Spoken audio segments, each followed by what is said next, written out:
Dipersembahkan oleh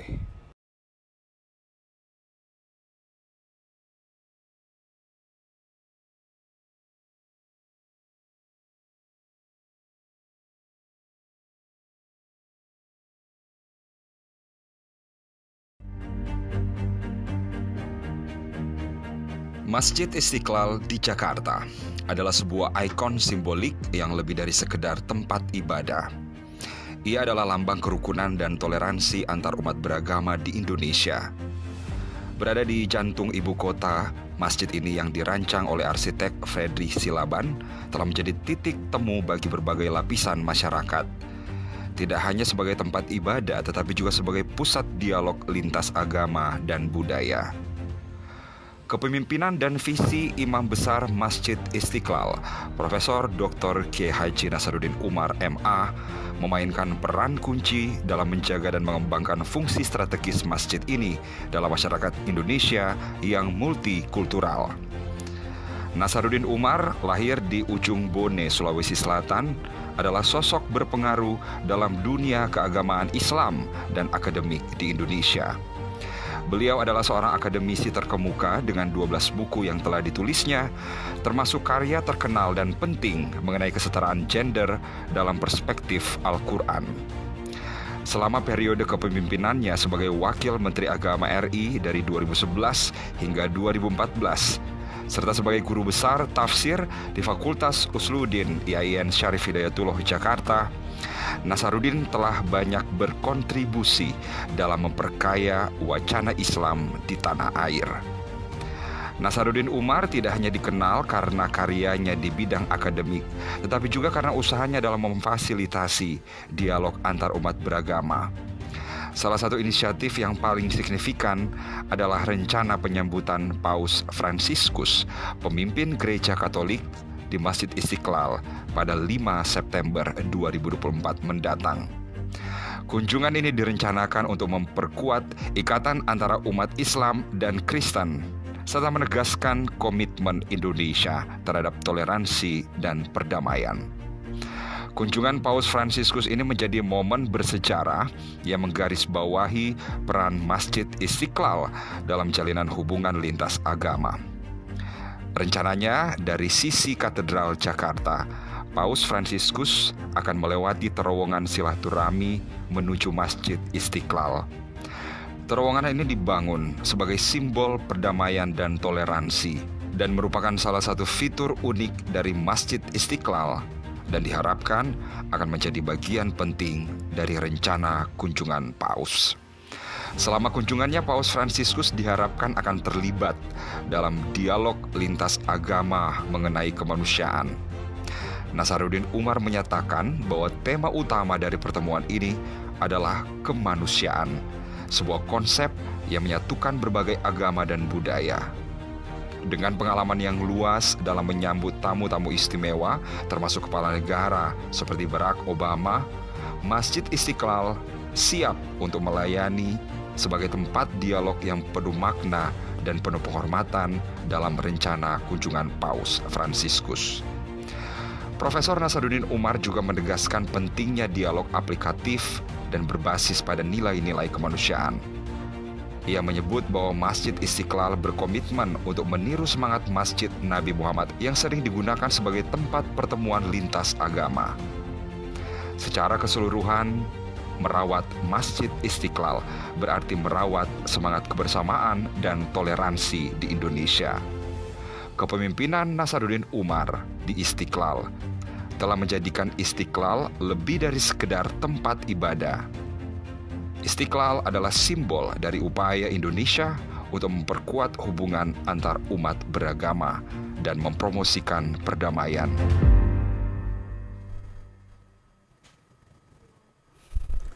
Assalamualaikum warahmatullahi wabarakatuh. Halo, Upiso untuk Perubahan Indonesia, sebuah program inspiratif yang bercita-cita mendukung perubahan Indonesia menjadi bangsa yang lebih maju, lebih baik, dan semakin terkemuka.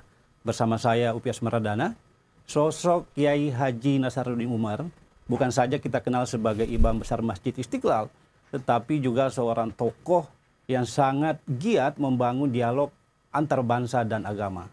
dalam paket pembuka tadi kita sama-sama sudah mendengar tentang Prof. Nasaruddin dan setiap kontribusinya bagi bangsa dan negara.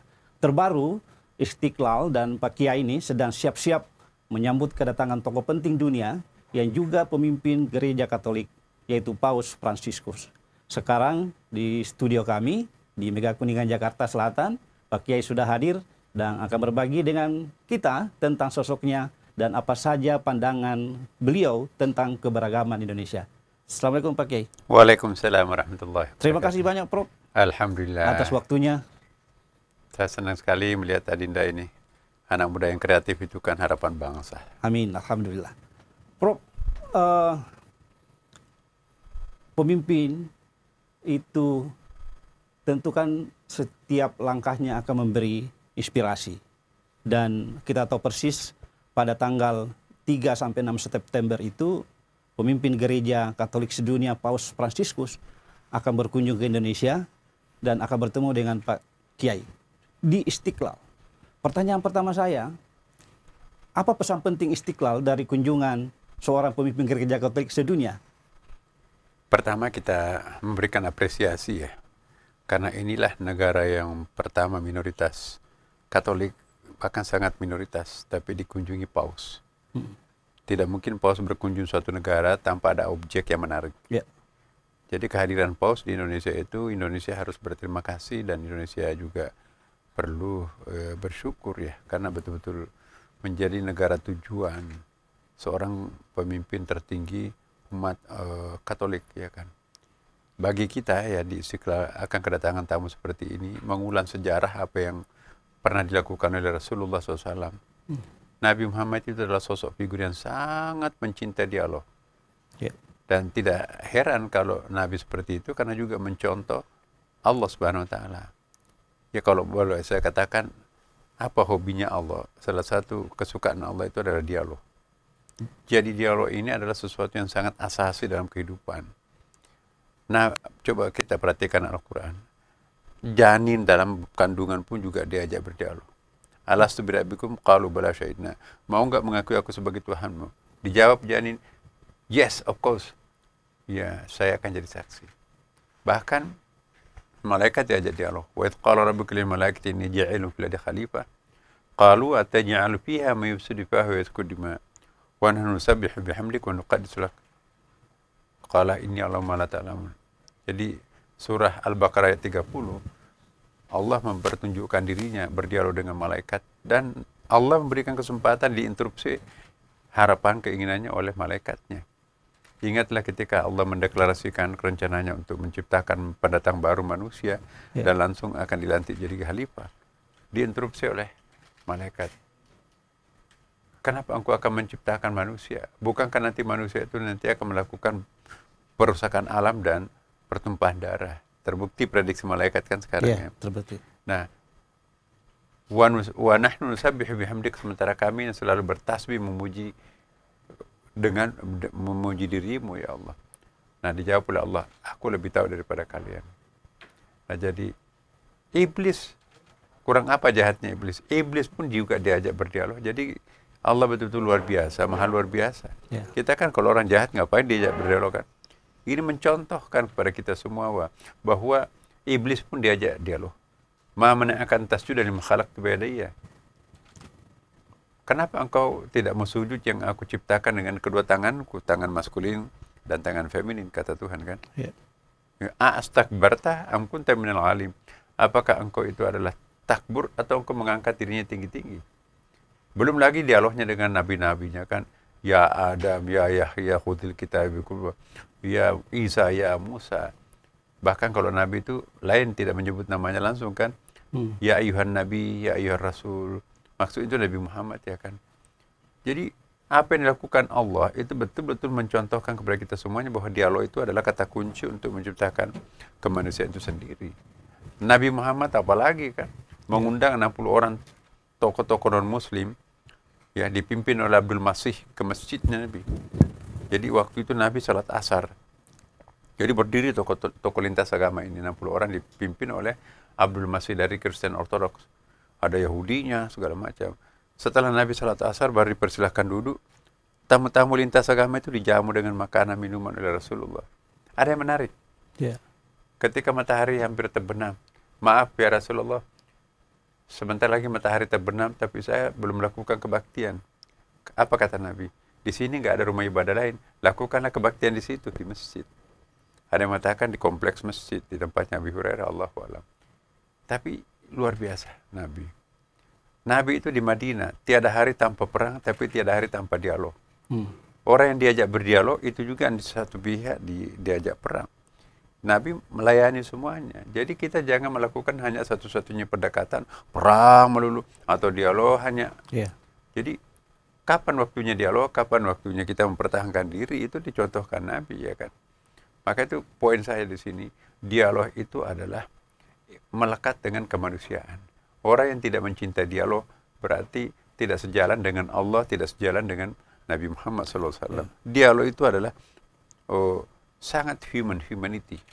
Nah, jadi kita mari kita mempromosikan dialog. Lebih baik dialog daripada perang. Lebih baik berdialog daripada bertengkar, lebih baik dialog. Kenapa harus berperang kalau bisa dialog?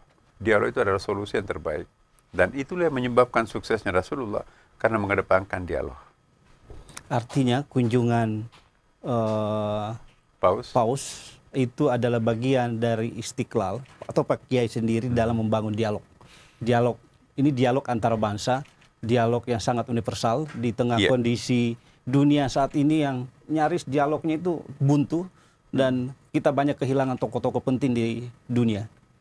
Iya, saya melihat bahwa teman-teman dari Kristen dan Yahudi itu kan sepupu satu kalinya Islam, ya kan. Malu kita kalau Islam gontok-gontokan dengan Yahudi, Islam gontok-gontokan dengan Kristen. Kita malu. Ini kan kita berasal dari satu nenek nih. Nabi Ibrahim melahirkan 2 anak. Satu lahir dari anak pertamanya, lahir dari rahim Siti Hajar. Itulah melahirkan Ismail. Turunannya lahirkan Nabi Muhammad, membawa Islam dengan kitab sucinya Quran, ya kan. Anak keduanya lahir dari Siti Sarah, istri pertamanya yang belakangan baru melahirkan. Lahirlah Ishak. Ishak turunannya nanti melahirkan Nabi Musa. Nabi Musa mendapatkan wahyu dalam bentuk kitab sucinya itu namanya Taurat, dengan agamanya disebut agama Yahudi. Turunannya lagi nanti lahir Nabi Isa, membawa agama Nasrani dengan kitab sucinya Injil, ya kan. Jadi Injil, Taurat, Al-Quran, Zabur itu kitab suci Tuhan, kitab suci Allah. Mengingkari salah satunya berarti rusak rukun iman kita, kan. Amantu billahi wa malaikatihi wa kutubihi. Jamak di situ kan wa kutub, bukan wa kitabi. Kalau wa kitabihi hanya Islam. Barang siapa yang mengingkari Yahudi 17 kali disebutkan dalam Al-Quran, barang siapa yang mengingkari Nasrani 15 kali disebutkan dalam Al-Quran, itu rusak akidahnya. Itu agamanya Allah kok. Soal belakangan ada pemalsuan, ada segala macam, itu urusannya dengan dia, kan. Ya kan? Jadi mari kita mempertemukan. Lebih baik kita mencari titik temu encounters antara satu sisi dengan sisi yang lain. Itu yang akan menjadi jembatan kemanusiaan. Ini yang kita gagas. Kenapa harus berperang kalau bisa damai? Kenapa harus berperang kalau bisa berdialog? Nah, ini kita promosikan. Nanti di pertemuan itu Pak Prof, apakah ada rencana dialog yang lebih khusus soal membangun jembatan yang boleh dikata saat ini buntu? Iya. Di tengah kunjungan ya mungkin akan padat ya, karena waktunya kan cuma 3 hari nih, 3 sampai 6 September. Agenda-agendanya di Istiqlal. Saya ingin ceritakan sedikit filosofi daripada tunnel ini. Memang saya pribadi itu nggak tahu ya, mungkin saya cerewet lah gimana ya. Saya nggak pernah berhenti berpikir. Saya katakan kepada Bapak Presiden Pak Jokowi, Pak, Senayan, lapangan bolanya Senayan itu kan, kinclong, Pak. Oh iya, salah satu terbaik di Asia Tenggara. Sekarang sudah bagus Senayan. Terus saya bilang, Pak, ini Istiqlal kapan, Pak? Waktu itu sudah 45 tahun belum pernah disentuh perubahan. Datanglah, saya ajak ke belakang kan, ada tegel yang jatuh. Oh, ini sudah persentuhan ini. Ya Pak, belum pernah tersentuh renovasi ini. Ini hebatnya Pak Jokowi. Belum sampai 15 menit meninggalkan Istiqlal, keluar dari masjid, saya dapat telepon dari Pak Menteri PUPR, Pak Basuki. Pak Imam, saya mau datang ke Istiqlal. Ya, saya Menteri PUPR. Oh, saya kan rakyat, Pak. Saya datang ke Bapak, Bapak pejabat. Oh, enggak, saya diperintah Presiden datang untuk memugar Istiqlal. Barusan tinggalkan keliling ya kan. Hebatnya Pak Jokowi ini di situ itu. Datanglah, Pak. 6 orang eselon 1 dan presidennya menterinya datang. Pak, yang mau direnovasi apa, Pak? Pokoknya terserah imam besar, kata presiden. Ikuti telunjuknya imam besar. Iya. Wah, duduklah kami di dalam satu ruangan, Pak, yang kami inginkan itu, saya ingin basement. Loh, saya akan diminta presiden untuk merenovasi Istiqlal, bukan membangun basement. Lebih penting membangun basement daripada merenovasi Istiqlal. Iya. Kenapa, Pak? Kalau hari Jumat itu macet total seluruh kawasan Istiqlal itu. Kan kasihan tuh, Pak, mengganggu orang berlalu lintas itu ya. Ya, kalau begitu direnovasi dan juga dibikin Bagus. bawah tanah ini. Ya. Tadinya 1 lantai aja basement itu. Pak, tanggung. Ini kita perlu 2 lantai, Pak, yang bisa nampung 1000 mobil. Jadi dari ujung selatan sampai ke ujung utara itu mentok di jalanan itu bikin terowongan, bikin parking lot. Nah, baru pugar di Masjid Istiqlal. Jadi waktu itu saya masih ingat itu. Tapi Pak Imam, kata Pak Menteri, kita harus tutup Istiqlal selama 1 tahun. Nggak apa-apa. Jadi nggak bisa dipakai itu, Pak, mau dipagar seng. Belum sempat diumumkan mau ditutup Istiqlal, datang COVID. Pemerintah yang nutup. Kenapa 1 tahun? Karena itu 1000 karyawan akan bekerja siang malam. Nah, ternyata ada COVID. COVID itu tidak boleh lebih dari 500 orang pekerja karena social distancing-nya. Hanya molor 2 tahun dikerjakan Istiqlal. Jadi mulai pada masa COVID dan diakhiri pada COVID berakhir. Begitu dibuka pagarnya, alangkah kagetnya masyarakat. Loh, ini kok Masjid Istiqlal baru ini kan? Iya. Jadi halamannya sangat rapi, sudah punya basement, sungainya digali, diperindah, dipercantik, dalamannya dirubah, karpetnya Masya Allah, baru semuanya kinclong. Jadi masyarakat itu kaget. Dan kemudian juga pedagang kaki limanya kita konsentrasikan dalam satu tempat tertentu yang sangat rapi, parkirnya pun juga dibawa. Jadi Masjid Istiqlal itu dapat penghargaan dari Bank Dunia di Washington DC dalam bentuk excellent yang paling green, yang paling efektif, yang paling efisien. Karena 75 juta air wudhu dipakai di Istiqlal setahun, nggak ada setetes pun jatuh ke got. Semuanya ditampung dalam satu bak besar di bawah tanah, itu di-recycle, bisa langsung diminum.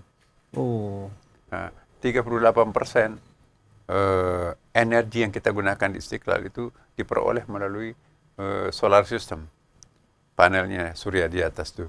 Dan menariknya, itu diambil dari wakaf jamaah.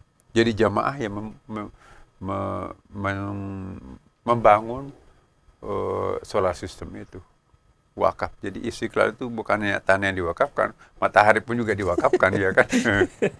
Jadi Istiqlal bersiap menyambut Paus Fransiskus dengan segala pesan-pesannya, dan tentu saja di dalam perjalanan memimpin Istiqlal, Prof kan dianalogikan sebagai simbol bukan saja membangun Istiqlal fisik dan non fisiknya, tapi bagaimana dia menjadi jembatan antara umat beragama di Indonesia. Iya, saya ingin ceritakan semua ini tadi karena tidak mungkin Paus akan datang di satu tempat tanpa ada daya tarik. Iya. Kalau Katolik di mana-mana ada Katolik, negara Katolik banyak ya kan. Tapi apa yang menarik beliau mau datang ke Indonesia? Satu diantaranya adalah Istiqlal.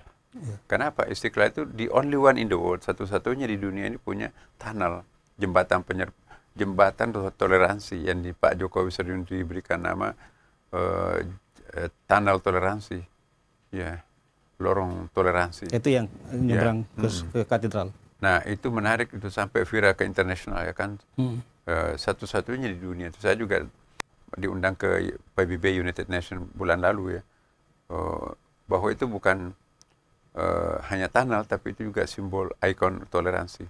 Waktu saya sampaikan ke Pak Menteri Pak Menteri kurang setuju, mahal anggarannya Pak Nasar itu bisa sampai ya menyebut angka yang fantastik lah. Kenapa? Karena agak kedalaman. Karena kalau di bawahnya itu ada pipa raksasa itu yang sejak Belanda bangun itu. Jadi kita harus membangun di bawahnya kan. Nah, tapi saya langsung ke Pak Presiden. Mohon maaf Bapak Presiden. Yang kita bangun ini bukan lorong bawah tanah menghubungkan rumah ibadah. Yang kita akan bangun ini adalah simbol toleransi. Saya jelaskan langsung Pak Jokowi, oke saya setuju. Namanya Presiden perintahkan, samina wa ta'na ya kan. Nah, jadi sampailah viral ini ke seluruh negara bahwa ini ada masjid namanya Istiqlal.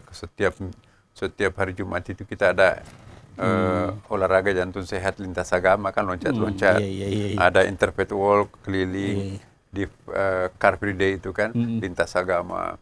Kemudian juga ada gym center lintas agama juga di Istiqlal. Kemudian ada ambassador gathering. Kita undang seluruh duta besar yang ada di Indonesia. Kurang lebih 40 orang yang selalu datang untuk memperkenalkan apa yang kami istilahkan dengan religious tolerance, religious diplomasi. Jadi selama ini kan diplomasi kita itu terlalu formal ya kan. Nah, mari kita coba menggunakan bahasa agama, religious languages untuk melakukan dialog dengan satu sama lain. Sepatu itu lebih terkesan. Ternyata dubes-dubes yang ada di Jakarta ini terkesan. Bahkan mereka sangat mendukung program ini. Nah, di samping itu juga kita bikin pendidikan kader ulama. Karena 800 ulama senior meninggal waktu Covid. Nah, tentu kita harus menggantikannya kan. Jadi saya dipercaya, di Istiqlal kita dipercaya untuk mencetak ulama ini. Nah, bukan lagi kita mencetak ulama tradisional. Tradisional ulama itu kan ya pengayaan kitab kuningnya sangat kuat. Nah, untuk ulama ke depan kita perlu global ulama. Bukan hanya menguasai kitab kuning tapi juga kitab putih kan. Nah, maka itu kami kirim juga 6 bulan ke Amerika dan ke Eropa untuk melakukan perbandingan. Jadi mereka kuliah di negara barat, 6 bulan juga di Al-Azhar Mesir. Jadi anak-anak kita itu kuliah di 3 negara, di Indonesia, Al-Azhar Kairo Mesir, dan di Amerika. Atau di negara-negara Eropa yang lain. Nah, ini yang tidak ada di dunia ini. Ada satu hal yang menarik lagi, pendidikan kader ulama, the only one in the world. Al-Azhar barusan mau membentuk ini kerjasama dengan kita. Jadi kita mendahului Al-Azhar untuk pengkaderan ulama perempuan. Jadi ya Istiqlal dengan segala keunikannya itu bersiap menyambut tamu penting. Benar. Datang ke Indonesia, datang ke Istiqlal dengan segala berbagai macam pesan-pesan keberagaman. Prof, nanti Pak Paus Fransiskus itu agendanya selama di Istiqlal apa aja? Selain di agenda kenegaraan. Ya, kita rapat-rapat dengan tim advance-nya yang datang dari Vatikan langsung, ya, di mana Paus nanti akan berada, di mana Paus nanti akan melakukan acara, siapa-siapa tamu yang akan diajak komunikasi, dan bagaimana dengan pejabat, dan bagaimana dengan tunnel, apakah dia masuk ke dalam terowongan silaturahim atau tidak, bagaimana persiapannya. Ini sementara kita diskusikan dengan pihak Vatikan, karena Vatikan itu kan biasa ya protokolnya sangat ketat ya kan. Apalagi beliaunya kan itu ya sudah berumur lebih 80 tahun kan, pakai kursi roda, badannya besar, tentu juga kendaraannya harus disesuaikan. Dan satu hal yang sangat penting, Paus ini tidak mau menggunakan kendaraan mewah. Alphard saja tidak mau pakai. Jadi kita pakai adanya Alphard itu, kita sudah siapkan, dan juga dia tidak mau menggunakan tenda yang mahal, yang mewah. Ya. Bahkan dia tidak mau pakai hotel. Dia pakai kedutaan Vatikan di dekat Pertamina itu kan. Dan dia juga tidak ingin disambut berlebihan. Jadi ini satu hal yang sangat menjadi pelajaran buat kita semuanya ya. Bahwa ada seorang nomor 1 di Vatikan mengedepankan kesederhanaan, bukan mengedepankan wah gitu ya mentah-mentah orang nomor 1. Jadi ini semuanya menjadi lesson learning buat kita juga ya. Tapi menariknya bahwa redaksi yang saya usulkan untuk kita tanda tangani bersama, ini hampir nggak dari rubah itu ya. Jadi saya memang pernah melakukan kegiatan ya. Kami mencoba untuk menghimpun komunitas dunia Abrahamic religion under 30 di bawah 30 tahun. Saya waktu itu ditanya, kenapa kok under 30 di bawah 30 tahun? Ya kami secara psikologis kami menyaksikan juga ya, bahwa over 30 itu sudah susah dirubah, apalagi after 50 ya kan. Sudah terstruktur itu, apa namanya itu ya, dialognya sudah susah ya. Tapi milenial sampai pada 30 tahun, itu enak diajak berdiskusi, berdialog. Nah, kami di Amerika, kemudian juga di Vatikan, dan saya waktu itu pendirinya termasuk Pangeran Gosi namanya, ponakannya Raja Abdullah di Jordan. Jadi pernah datang pakai pesawat khusus ke cari saya ya, untuk tanda tangan yang kita mau bawa ke paus. Dan saya salah seorang penanda tangan di antara beberapa penanda tangan untuk menggagas Abrahamic Circle ini. Jadi nanti akan ada piagam di ini yang sudah selesai kira-kira hampir 10 tahun yang lampau lah. Saya menggagas dengan Pangeran Gosi di Jordan, di Amerika. Karena saya juga pernah lama di Amerika ya. Jadi kami punya organisasi juga dengan Zending House di sana. Kita suka melakukan penelitian diskusi bersama karena sesama Abrahamic religion. Sesama anak cucu Nabi Ibrahim ya kan. Nah, terakhir ini saya ke Amerika.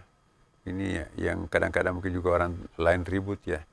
Kami datang ke Amerika kemarin itu melakukan suatu penelitian bersama. Karena kita kan Abrahamic religion itu dituding. Ya, agama Abrahamic religion inilah yang melegitimasi kerusakan alam. Kenapa? Karena kita kan ada khalifah. Manusia itu sebagai khalifah, pengelola alam semesta. Nah, di dalam agama Yahudi, penguasa alam raya. Di dalam kitab Mazmur dalam agama Kristen, itu adalah raja di alam semesta ini. Jadi semacam walhi lah kalau di Indonesia. Itu protes. Ini gara-gara Abrahamic religion ini sampai kerusakan alam, pemanasan global. Nah, kami respon itu. Saya ajak teman-teman dari Katolik, Protestan, dan Yahudi, ayo kita respon ini. Kalau itu benar, kita lakukan reinterpretasi apa yang dimaksud dengan konsep khalifah. Nah, ternyata setelah kami teliti sekitar 1,5 bulan itu, ada benarnya penafsiran kita tentang khalifah itu dimanfaatkan semacam SIM untuk merusak alam semesta.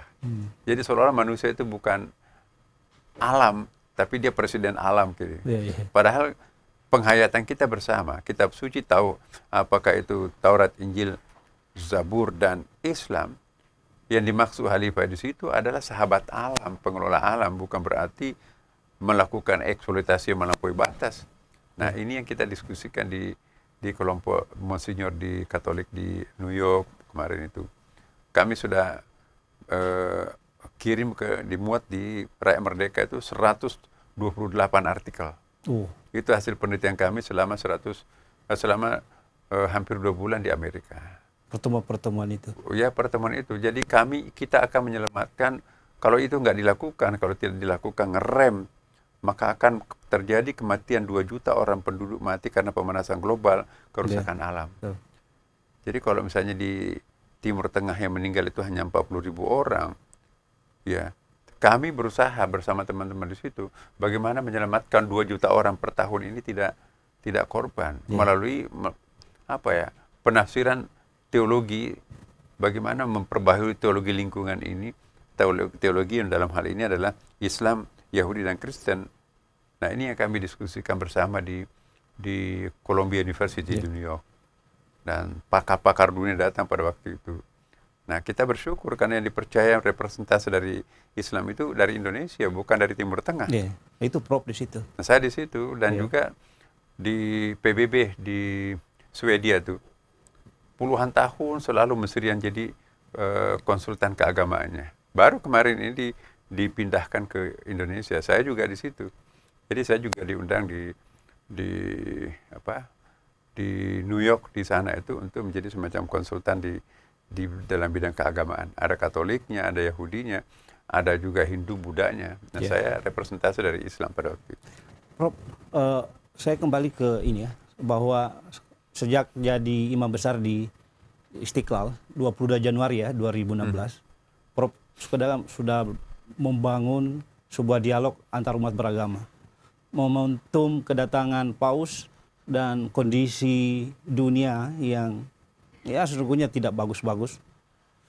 Apa hal utama yang akan dilakukan oleh seorang Prof Nasaruddin Umar di dalam, ya katakanlah tidak akan bisa menyelesaikan masalah, tapi upaya kecil dari Istiqlal untuk bagaimana membangun Indonesia, bagaimana membangun peradaban dunia yang lebih soft, yang bisa memanusiakan manusia?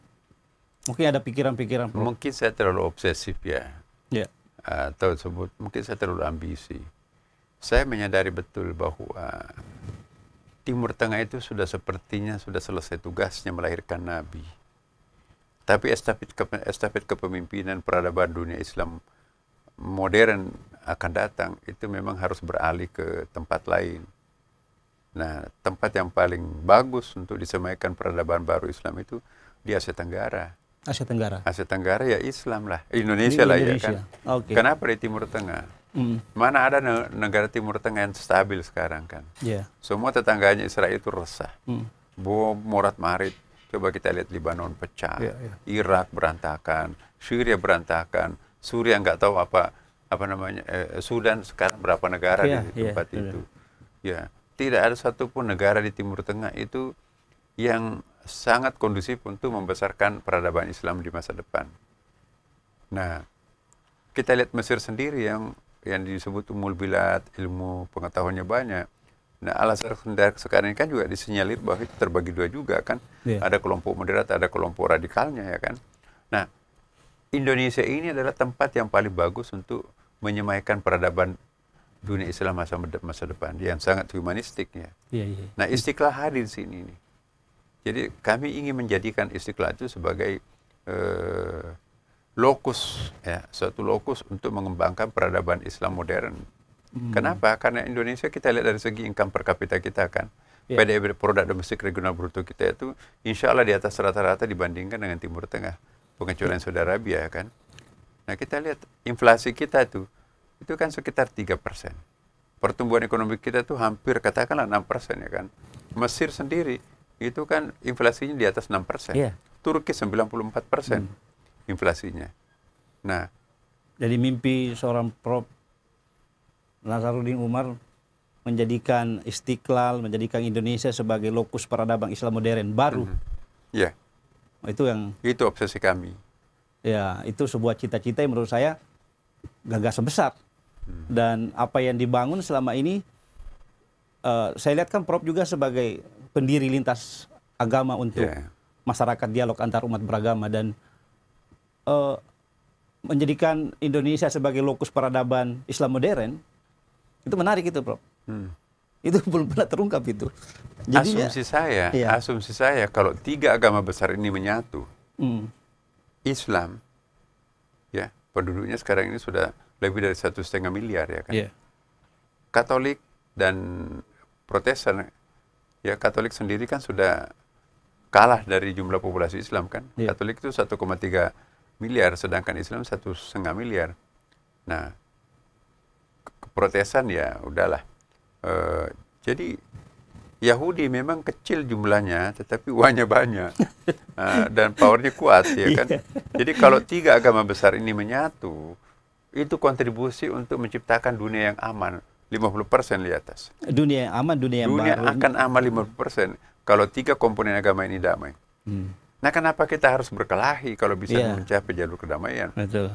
Maka itu saya juga memohon, jangan langkah-langkah saya disalahpahami ya oleh masyarakat kita itu. Kita itu kan membangun sebuah gagasan itu mencontoh Quran.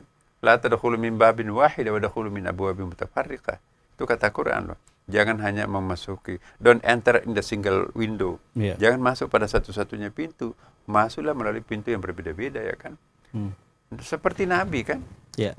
Nabi melakukan hal yang seperti itu. Apa yang kami lakukan di Istiqlal itu nggak ada yang keluar daripada pakem-pakem Islam.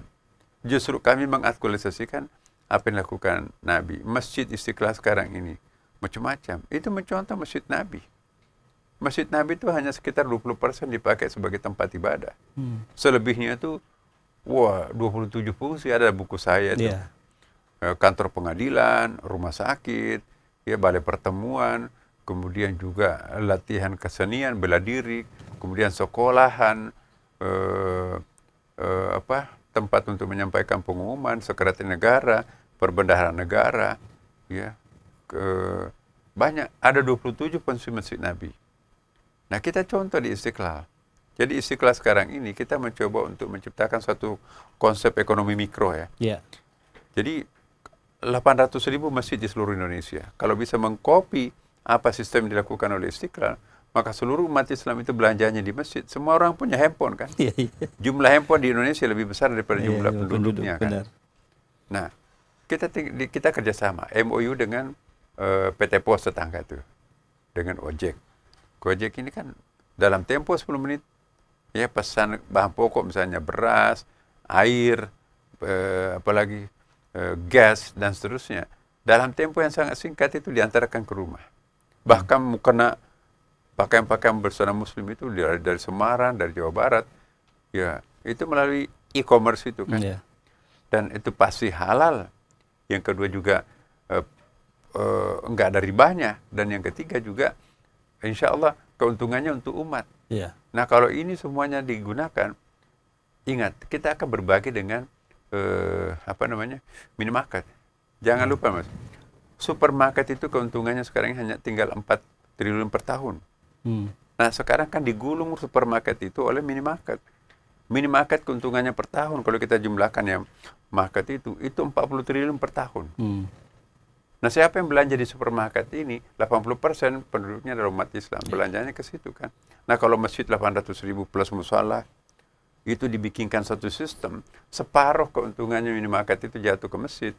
Saya yakin bahwa guru ngaji itu gajinya bukan hanya 100.000 per bulan. Itu bisa 5 juta per bulan. Asal masjid ini digunakan sebagai pemberdayaan umat.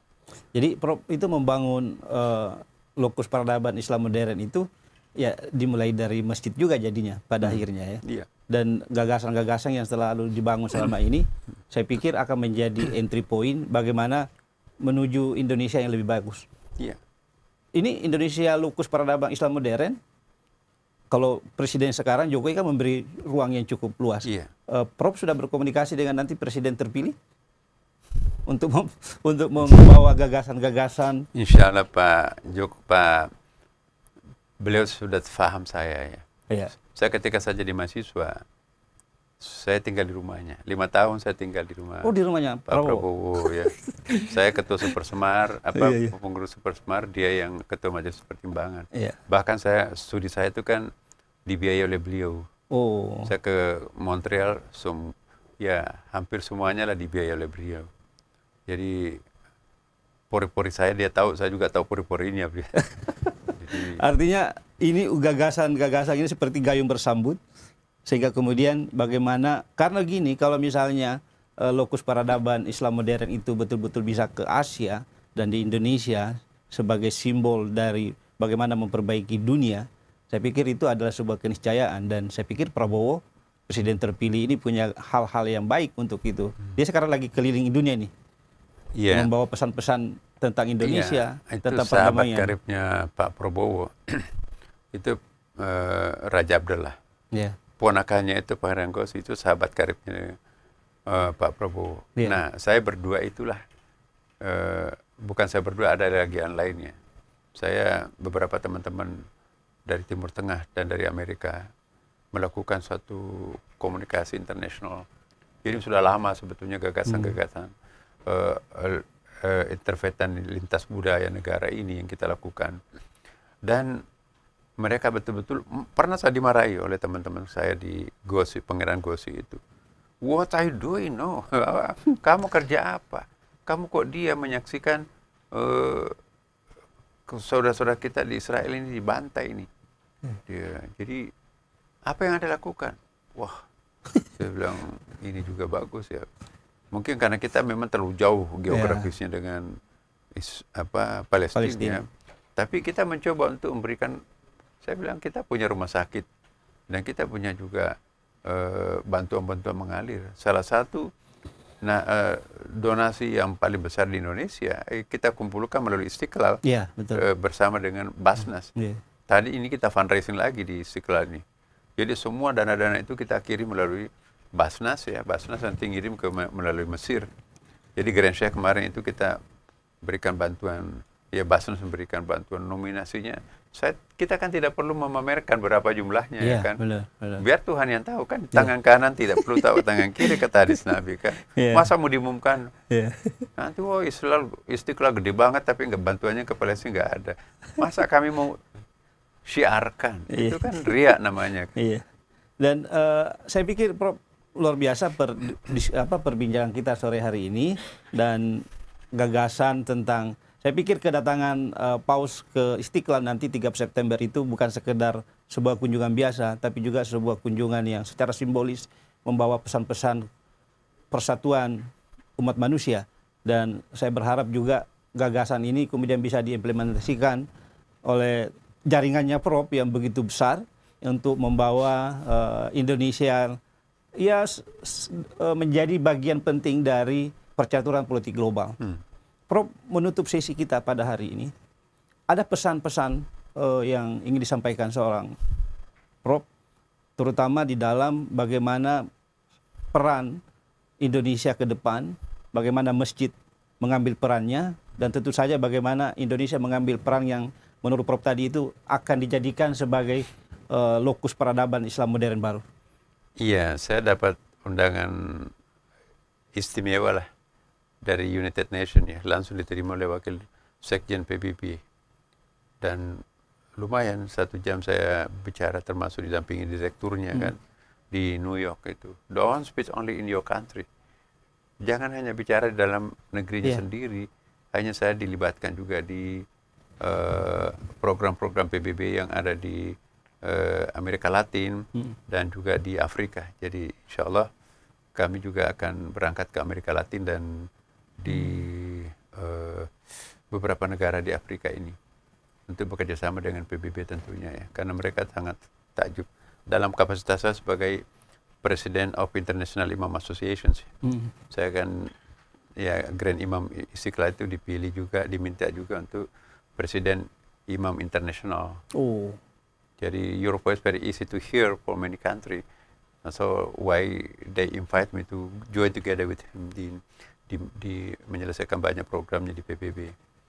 Dan State Department juga memberikan apresiasi yang luar biasa ya kepada Istiqlal karena berani berpikir lain.